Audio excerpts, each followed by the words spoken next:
നമസ്കാരം. Raft of ഫുട്ബോളിലേക്ക് ഏവർക്കും സ്വാഗതം. അവിശ്വസനീയം, അൺബിലീവബിൾ, റയൽ മാഡ്രിഡിന്റെ തിരിച്ചുവരവ് തീർച്ചയായിട്ടും അവിശ്വസനീയമാണ്. പക്ഷേ ഇത് റയലാണ്. മിക്ക കളികളിലും ഇങ്ങനെ നമ്മൾ കാണാറുണ്ട്. അവർ തോറ്റെന്ന് തോന്നിച്ച നിമിഷത്തിൽ നിന്ന് തിരിച്ചടിച്ചുകൊണ്ട് വിജയിച്ചു കയറുക. 88 മിനിറ്റ് വരെ ഒരു ഗോളിന് പുറകിൽ നിന്ന റയലാണ് ഹൊസേലുവിന്റെ ഇരട്ട ഗോളുകൾക്ക് പിന്നീട് വിജയിച്ചു കയറുന്നു. 2-1 യുവേഫ ചാമ്പ്യൻസ് ലീഗിന്റെ സെമിഫൈനൽ രണ്ടാം പാദത്തില് ബയൺ മ്യൂണിക്കിനെ പരാജയപ്പെടുത്തിക്കൊണ്ട് അഗ്രിഗേറ്റ് 4-3 വിജയവുമായിട്ട് അവർ യുസിഎല്ലിന്റെ ഫൈനലിലേക്ക് വെംബ്ലിയിലേക്ക് ടിക്കറ്റ് എടുത്തിരിക്കുന്നു. ഫൈനൽ മത്സരത്തിൽ അവരുടെ എതിരാളികള് ബൊറൂസിയ ഡോർട്ട്മുണ്ട് ആണ്. എന്തായാലും കളിയിൽ വിവാദം ഒരു ഭാഗത്ത് അങ്ങനെ കനക്കുന്നുണ്ട്. ഓഫ്സൈഡുമായി ബന്ധപ്പെട്ടിട്ടുള്ള വിവാദം, കളിയുടെ അവസാനത്തിൽ സംഭവിച്ചിട്ടുള്ള ഓഫ്സൈഡ്, അത് റഫറി ഷോട്ട് തീർക്കുന്നതിന് മുമ്പ് തന്നെ വിസിലടിച്ചിരുന്നു.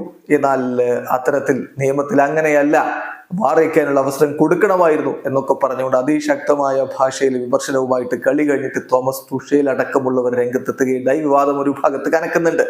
സംഗതി എന്തൊക്കെയാണെങ്കിലും റയൽ മാഡ്രിഡിന്റെ തിരിച്ചുവരവ് അവിശ്വസനീയമാണ്. സാന്റിയാഗോ ബെർണാബുവിൽ വെച്ച് നടന്ന മത്സരത്തില് റയൽ മാഡ്രിഡിന്റെ മുന്നേറ്റങ്ങൾ നയിച്ചുകൊണ്ട് ആദ്യ 11-ൽ വിനി ജൂനിയറും റോഡ്രിഗോയും ബെല്ലിംഗാമും ഒക്കെ ഒരുമിച്ച് എഴുന്നേരുന്നപ്പോൾ മറുഭാഗത്ത് ഹാരി കെയ്നും നാബ്രിയും മുസിയാലയും സനയും ഒക്കെ ചേർന്നുകൊണ്ടാണ് ബയണിന്റെ മുന്നേറ്റങ്ങൾ നയിച്ചത്. കളിയിൽ മികച്ച പ്രകടനം വിനി ജൂനിയർ കിമ്മിച്ചിനെ തീർച്ചയായിട്ടും ഇല്ലാതെയാക്കുന്ന തരത്തിലുള്ള പ്രകടനം നടത്തി.